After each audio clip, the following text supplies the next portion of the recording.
How to open a PDF file from WhatsApp in your laptop. Hello guys, this is Atticus and welcome back to App Hacks.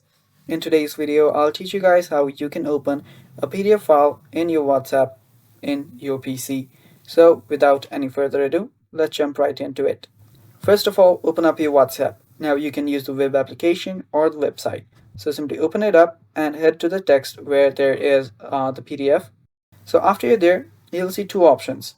First is to open, the second is to save as. First, you can simply open this if you want to open it without downloading it.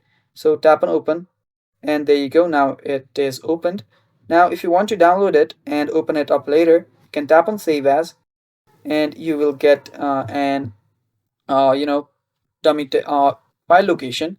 So simply type the name here, and after you type in the name, hit enter, and it's basically in your file location now. Now you can open this up by going to the file location, and yeah, there it is. Now you can right click on it and you can open this up from your Microsoft Edge or your Microsoft Word, whatever you'd like. And yeah, that is basically it guys, and that is all for the video. Thanks for watching, stay tuned for more, and bye bye.